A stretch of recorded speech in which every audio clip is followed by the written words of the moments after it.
সাধারণ মানুষের উপর যখন কোনো অন্যায় অবিচার হয় তখন সেটা পুলিশ দেখে, কিন্তু এখানে দিনে দুপুরে এক এসিপিকে গুলি করে মেরে দেওয়া হয়। এখন পুলিশ কি করবে? আর খুনটা কে করেছে এটা জানলে তোমাদের হুঁশ উড়ে যাবে। আমি 100% গ্যারান্টি দিচ্ছি যে তোমরা কেউই গেস করতে পারবে না আসল হত্যাকারীটা কে।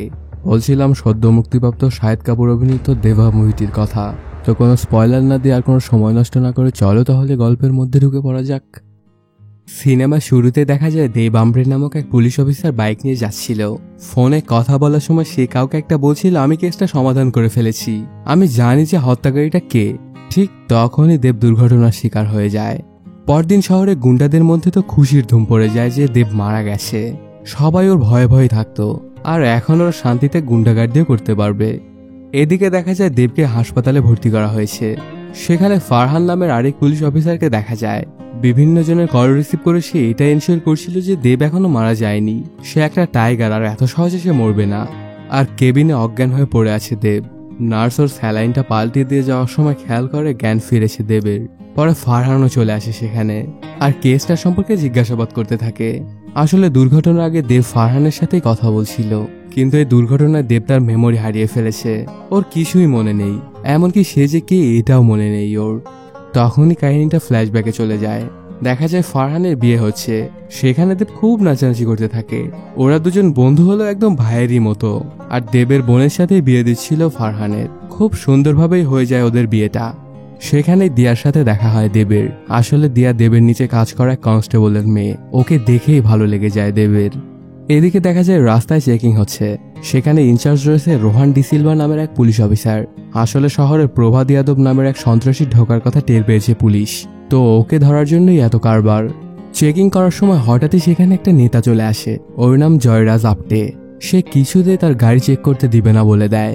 রোহান অনেক করে রিকোয়েস্ট করলে কোনো লাভই হয় না। আরো বলে, যদি তোর চেক করার প্রয়োজন পড়ে তবে আমার বাড়িতে এসে গাড়ি নিয়ে যাস। এটা বলেই চলে যায় জয়রাজ। আর পাশ থেকে এসব কিছু দেখছিল দেব। সে আজই এই শহরে জয়েন করেছে। দেখা যায় দেব আর রোহান ছোটবেলার বন্ধু। বন্ধু হলে কি হবে, তারা যেন একদম ভাইয়ের মতোই। রক্তের ভাইয়ের থেকেও তাদের মধ্যে সম্পর্ক অনেক বেশি ভালো ছিল। তারপর পরই দেব রোহানকে নিয়ে জয়রাজের বাড়িতে চলে আসে। ওর বাড়িতে আজ একটা পার্টি চলছিল। আসলে জয়রাজের বইয়ের জন্মদিন আজ। তখন দেব রোহানকে চাবি আনতে ভেতরে পাঠায়। কিছুক্ষণের মধ্যেই রোহান চলে আসে, কিন্তু চাবিটা আনতে পারেনি। তারপরে দেব যায় বাড়ির মধ্যে আর তাদের মারতে শুরু করে দেয়। এত মানুষও যেন দেবের কাছে কিছুই না। এক নিমিষেই সবাইকে মেরে দিয়ে আসে জয়রাজের কাছে। তারপর বলতে থাকে, পুরো রাস্তা তোদের, আর আমরা শুধু একটু চেকিংই করি। সেখানেও যদি তুই এসে পাওয়ার দেখাস তবে তোর বাড়িতে এসে আমারও সেটাই করা উচিত। তোর সময় থাকতে ভালো হয়ে যা। তখনই একজন চাবিটা এনে দেয় দেবকে। সেটা নিয়েই চলে আসে সে। পরদিন সকালে দেখা যায় থানায় জয়রাজ এসেছে কমপ্লেন করতে। কেন কাল দেব তার সাথে এমন ব্যবহার করলো এই জন্য সে কমপ্লেন করবে। এদিকে ফারহান এসে দেবকে বলে, কেন এসব করিস তুই? দেখ তো পত্রিকায় নিউজও ছাপা হয়েছে, পুলিশ নাকি গুন্ডা, আবার এর মধ্যে আমারও নাম আছে। এটা শুনে ওরা সব হাসিতেই উড়িয়ে দেয়। তারপর সেখান থেকে সরাসরি চলে আসে নিউজ চ্যানেলের অফিসে। এসেই একজনকে মারতে শুরু করে দেয়। ঠিক তখনই সেখানে দিয়া এসে পড়ে। আসলে দিয়াই নিউজ চ্যানেলে চাকরি করত, আর দেবের নিউজটা দিয়াই লিখেছিল।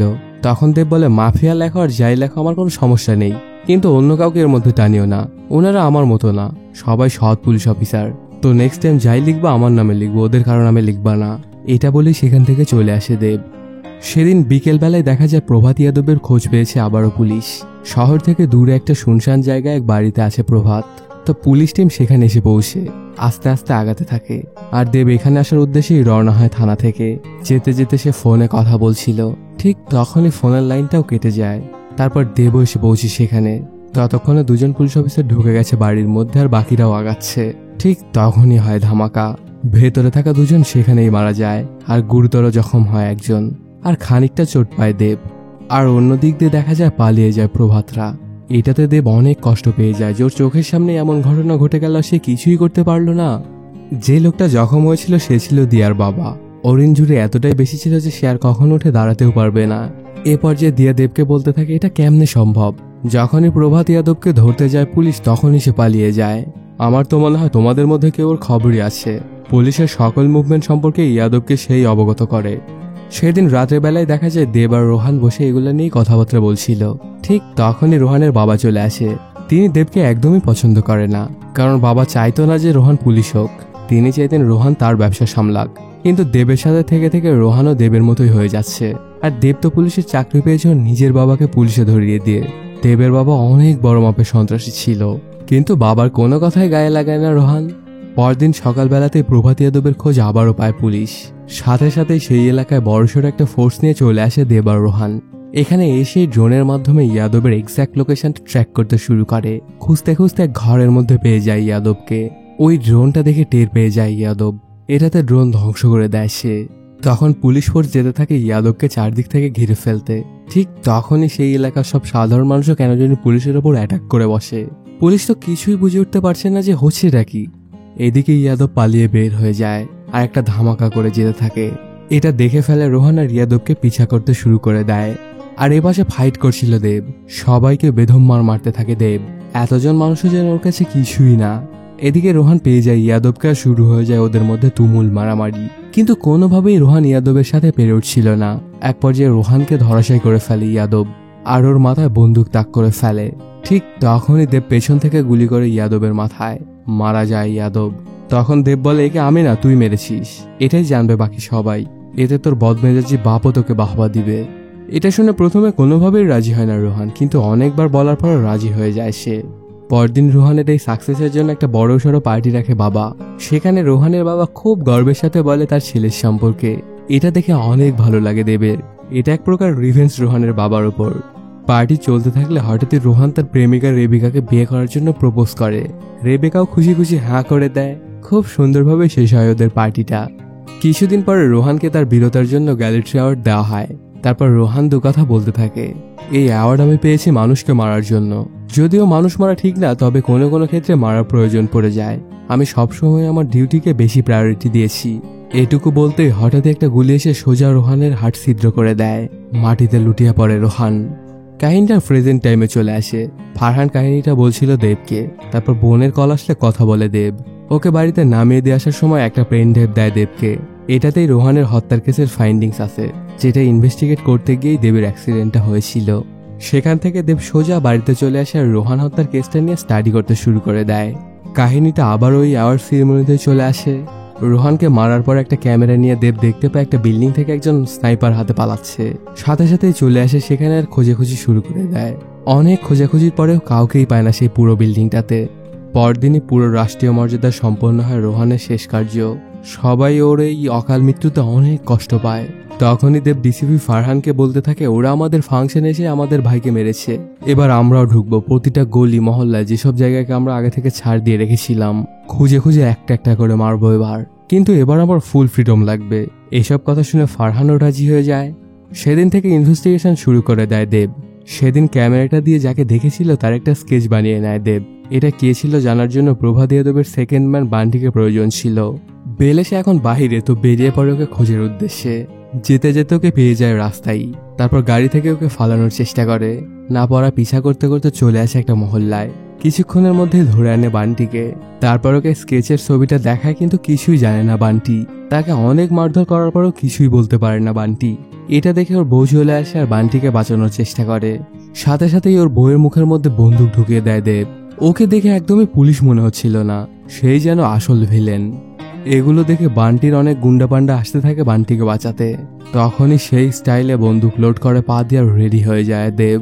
কিন্তু কনস্টেবলটা অনেক বলে কয়ে সেখান থেকে দেবকে নিয়ে আসে এক বৃদ্ধ দম্পতির কাছে। যে বিল্ডিংটা থেকে গুলি চালানো হয়েছিল এই বৃদ্ধ দম্পতির বাড়িও তার পাশের বিল্ডিংয়েই। আর রোহান যেদিন মারা গিয়েছিল তার আগের দিন ওই বিল্ডিং এর সামনে সবুজ কালারের একটা গাড়ি দেখেছিল বৃদ্ধ মহিলাটা। কিন্তু এটাতে তো কিছুই প্রমাণিত হয় না। কোনো শক্তপোক্ত প্রমাণ না পেয়ে থানায় চলে আসে দেব। তখনই কনস্টেবলটা বলে ওঠে, ওই সেম মডেলেরই সবুজ কালারের গাড়ি আপনাদের কাছে একটা আছে। তখনই রোহানের প্রেমিকা ভাবনার কল আসে দেবের ফোনে। ভাবনা বলে, তোমার সাথে জরুরি কিছু কথা আছে রোহান। তারপর একটা হোটেল রুমে আসতে বলে দেবকে। এদিকে দেখা যায় জয়রাজ আপ্টের একটা সমাবেশ হচ্ছিল। সেখানেই চলে আসে দেব। কনস্টেবলটাকে পাঠায় আপ্টেকে রেখে দেওয়ার জন্য, কিন্তু ওর সেক্রেটারি বলে এখন সম্ভব না, দেখছো না এখন বক্তব্য দিচ্ছে, তো সন্ধ্যার সময় এসো। কনস্টেবলটা এসে এগুলো যখন দেবকে বলে সে তো পাগলা হয়ে যায় আর একটা হ্যান্ড মাইক নিয়ে আপ্টেকে এটা ওটা বলতে শুরু করে দেয়। সাথে খারাপ খারাপ অঙ্গভঙ্গি করতে থাকে। পরে গাড়ির সাথে একটা কাগজ লাগিয়ে দিয়ে চলে আসে দেব। সেদিন সন্ধ্যার সময় ফারহানের ডাকে আসে দেব। আপ্টের সমাবেশে গিয়ে ওইসব কর্মকাণ্ড করায় দেবের উপর অনেক রাগ দেখায় ফারহান। ওর এসব কাজের জন্য উপর থেকে অনেক চাপ আসছে। আপনি তো চায় তোকে সাসপেন্ড করাতে, এবার মনে হয় তোকে আমিও বাঁচাতে পারবো না। কিন্তু দেব বলে রোহানের খুনিকে খুঁজে বের করতে যা যা করতে হবে আমি সেগুলো করব। আমি চাকরির পরোয়া করি না, চাকরির থেকে আমার ভাই আগে। এটা বলেই সেখান থেকে চলে যায় দেব। 50 মিনিট পরে ফারহানকে কল দিয়ে জানায় কেসটা সলভ করে ফেলেছি আমি, কে হত্যা করেছে আমি সেটা জানি। এটা বলতে বলতেই অ্যাক্সিডেন্ট হয়ে যায় দেবের। এতটুকু বলেই থামে ফারহান। তুই যেহেতু এই কেসটা একবার সলভ করেছিলি তো তুই আবারও পারবি, তুই তো শুধু তোর মেমোরিটা হারিয়েছিস, মস্তিষ্ক না। কিন্তু কোনোভাবেই দেব বুঝতে পারছিল না সে কিভাবে এই কেসটা সমাধান করবে।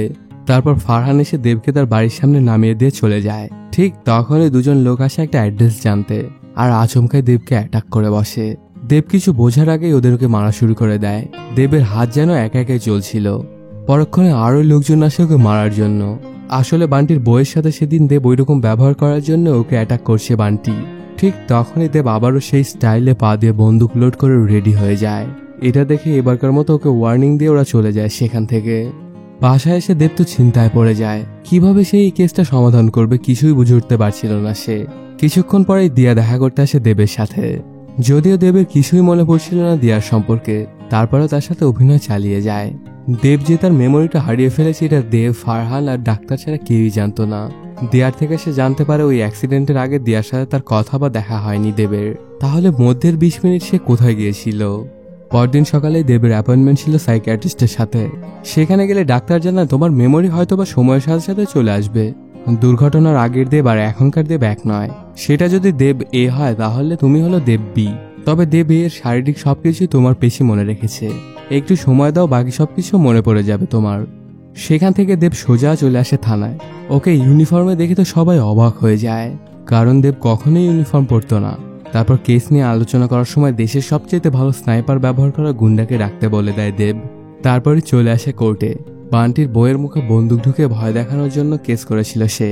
কোর্টে আসার পরে দেবকে জিজ্ঞাসা হয় সে মহিলাটাকে চিনে কিনা, কিন্তু সে জানায় না আমি চিনি নাই মহিলাটাকে।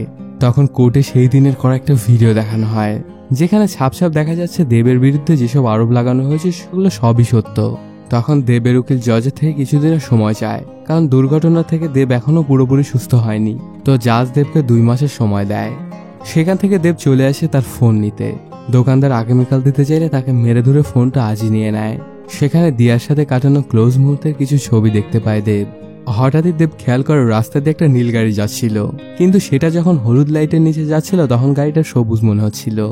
এটাতে দেব বুঝতে পারে যে ওই বৃদ্ধ মহিলাটা যে গাড়িটি দেখেছিল সেটা আসলে নীল ছিল, মানে এতদিন ওরা ভুল কার ফলো করছিল। ঠিক তখনই একজনের খোঁজ পেয়ে যায় ওরা, আর সেদিকেই যেতে থাকে। কিছুক্ষণের মধ্যেই চলে আসে সেই জায়গায়। আস্তে আস্তে ঘরের মধ্যে গিয়ে ধরে ফেলে সবাইকে। পরে মেন যে লোকটা সে পালিয়ে যায় ওদের হাত থেকে। ওকে পিছা করতে থাকে দেব আর একটা লেডি কনস্টেবল। কেন জানি দেব গুলি চালাচ্ছিল না। তখন মেয়েটা গুলি করে ধরে ফেলে লোকটাকে। আসলে ইনি ইয়াদবের ডান হাত মান্দার। ওকে গুলি করা এখন সে আইসিইউতে। ওর জ্ঞান ফিরলে জানা যাবে যে পুলিশ থেকে কে খবর পাঠাতো ইয়াদবকে। পরদিন রোহানের জন্য সবাই একসাথে সমবেত হয়। এখানে দেবও চলে আসে। পরে সে বাহিরে গিয়ে দাঁড়িয়ে থাকলে সেখানে রেবেকা আসে আর বলতে থাকে তোমার দুর্ঘটনার দিন রাতে হোটেল রুমে যা যা হয়েছিল তুমি ওগুলা কাউকে বলনি, এটার জন্য তোমাকে ধন্যবাদ। এর মানে হচ্ছে মধ্যের ওই 20 মিনিট দেব রেবেকার সাথেই হোটেল রুমে ছিল।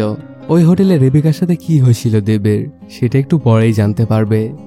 দেবও জানে না তাদের মধ্যে কি হয়েছিল সেদিন রাত্রে। এটা নিয়ে অনেক চিন্তায় পড়ে যায় দেব। পরদিনই রেবেকাকে এক রেস্টুরেন্টে ডাকে দেব, আর সেদিন রাতে কি কি হয়েছিল সেগুলো জানতে চায়। কিন্তু কোনোভাবেই রেবেকা ওগুলো বলতে যাচ্ছিল না, কারণ দেব সেগুলো রেকর্ডিং করছিল। এগুলোতে রেবেকা অনেক রেগে সেখান থেকে চলে যেতে থাকে আর বলে ওই ভিডিওটা তুমি কোনোদিনও পাবে না, আর ভিডিওটা ডিলিট করতে যায়। তখনই খপ করে ফোনটা কেড়ে নেয় দেব। সেখানে দেখতে পায় রেবেকা আর রোহানের একটা ভিডিও কল রেকর্ডিং, যেটা রোহান মারা যাওয়ার আগের দিন রাতের। সেখানে রেবেকা বলে কাল তুমি বক্তব্য দিবে আর আমি সেখানে থাকতে পারবো না, তো প্লিজ একবার আমার সামনে তুমি রিহার্সেল করো, দেখি তুমি কেমন বক্তব্য প্রিপেয়ার করেছো। তখন রোহান বলতে থাকে মানুষ মারার জন্য এই অ্যাওয়ার্ড আমি পেয়েছি। আমি সব সময় আমার ডিউটিকে সবার উপরে রাখতাম, কিন্তু এবার আমি আমার বন্ধুকে উপরে রাখবো। আসলে ইয়াদবকে আমি মারিনি, ওকে মেরেছে আমার বন্ধু, আমার ভাই দেব। তো এটা তোর অ্যাওয়ার্ড, তুই এটা ডিজার্ভ করিস দেব। এগুলা দেখে দেব বুঝে যায় ডিপার্টমেন্টের কেউ আছে যে আমাকে অ্যাওয়ার্ডটা পেতে দেখতে চায় না, আর সে কোনোভাবে রোহানের প্ল্যানটা জেনে গিয়েছিল আর ওই জন্যই ওকে মেরে দিয়েছে। এদিকে দেশের নাম্বার 1 স্নাইপার গুন্ডাকে ডাকা হয় ক্রাইম সিনে।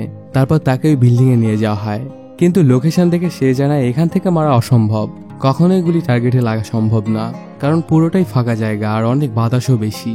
তারপর সে আরেকটা বিল্ডিং দেখিয়ে বলে এখান থেকে ক্লিন শট নেওয়া সম্ভব। সেখানে এসে সবকিছু পর্যবেক্ষণ করে সে জানায় এখানে কিলার রিমোট কন্ট্রোল স্নাইপার ব্যবহার করেছে আর মোবাইল দিয়ে সব কাজ শেষ করেছে। তাহলে ওই বিল্ডিং থেকে স্নাইপার হাতে একটা লোককে নেমে যেতে দেখেছিল দেব, তার কি? তখন ওই ক্যামেরাটাই আনা হয়, কিন্তু দেখা যায় ক্যামেরা দিয়ে তো দূরে কিছুই দেখা যায় না। তাহলে সেদিন দেব কিভাবে দেখেছিল? পরদিন পুলিশ কমিশনার এসে দেবকে আচ্ছাহারে ঝাড়তে শুরু করে, কারণ এতদিন হয়ে গেল সে কিছুই খুঁজে পায়নি। তারপর জানতে পারে দেবের মেমোরি চলে গেছে। পরে কেসটা দেবের থেকে নিয়ে আরেকজনকে দিয়ে দেয় আর আগামী 48 ঘন্টার মধ্যে কেসের সকল ডকুমেন্ট ওকে দিয়ে দিতে বলে দেয়। তারপর দেব আসে মান্দারের সাথে দেখা করতে। তখন মান্দার জানা ওই খবরের কানেকশন ডাইরেক্ট ইয়াদবের সাথে ছিল। ওর আসল নাম তো জানি না, কিন্তু ওকে বুল বলে ডাকতো ইয়াদব। তখন দেব আসে ফরেন্সিক ডিপার্টমেন্টে ইয়াদবের ফোনের কল লিস্টের কপি নেয় আর জানতে পারে প্রতিটা অপারেশনের আগেই বুলের নাম্বার থেকে ইয়াদবের নাম্বারে কল যেত, শুধুমাত্র শেষ অপারেশনটা বাদে। তারপর বাড়িতে এসেই সবকিছু ঘাটাঘাটি করতে থাকে দেব। পুরো 48 ঘন্টায় সে এভাবেই কাটিয়ে দেয়। তারপর ফারহানের কাছে এসে বলে কেস সলভড। গত 48 ঘন্টায় আমি যা যা পেয়েছি সবকিছু এই ফাইলে আছে, আর এই ফাইলে শেষের পাতাটা আমি ভরাট করিনি। ওটা তোমার কাজ, ওটা তুমিই করবে। আসলে এতদিন ধরে যে ভুলকে ওরা সবাই মিলে খুঁজছিল সেটার অন্য কেউ না, দেব নিজেই। সেই যাদবকে কল দিয়ে সবকিছু জানাতো। আসলে রোহান এই সত্যটা জেনে গিয়েছিল যে দেবই আসল ভুল। তখন দেব বলে আমি তো তোর মতো বড় ঘরের সন্তান না, তো কখনোই পেট ভরে আমি খেতে পারতাম না। একদিন বাড়িতে মিষ্টি দিয়ে যায় একজন লোক, পেটের খিদায় আমি পুরোটাই খেয়ে ফেলি। এই জন্য বাবা আমাকে অনেক মেরেছিল সেদিন। তারপর আমি হাসপাতালে যাই চিকিৎসার জন্য। সেখানেই দেখা হয় প্রভাত দাদার সাথে। ওই দিন সেই বিল প্রভাত দাদাই দিয়েছিল আমার চিকিৎসার জন্য, এজন্যই ওকে আমি হেল্প করতাম। এসব কিছু শুনে রোহান বলে প্রভাত আমাদের লোকের সাথে কি করেছে তোর মনে নেই? দিয়ার বাবার কি অবস্থা করেছে? তখন দেব বলে এজন্য তো মেরে দিয়েছি ওই জানোয়ারটাকে। এখন তুই আমাকে একটা সেকেন্ড চান্স দে, আমি দিয়ার সাথে নতুন করে আবার আমার জীবনটা শুরু করতে চাই। প্লিজ তুই এখানে বাধা হয়ে দাঁড়াস না, একটু বোঝার চেষ্টা কর। কিন্তু রোহান একদমই দেবের সাথে একমত হতে পারে না। আরও সে বলে দিয়া যদি জানতে পারে যে তার বাবার ওই অবস্থার জন্য তুই দায়ী, তাহলে কি থাকবে তোর সাথে সে? আর সে দেবের মুখ সবার সামনে খুলতে চায়। এটা নিয়ে দুজনের মধ্যে একটু হাতাহাতি হয়ে যায়। এ পর্যায়ে দেব ফারহানকে বলে তোমাকে তো আমি সেদিন রাতেই বলে দিয়েছিলাম যে আমিই খুনি, তারপরে তুমি আমাকে দিয়ে কেসটা আবারও সলভ করালে। যে সব রাস্তা দেব এ বন্ধ করেছিল সেগুলো আমি দেব বিকে দিয়ে খোলালে তুমি। আসলে তুমি একজন জিনিয়াস পুলিশ অফিসার।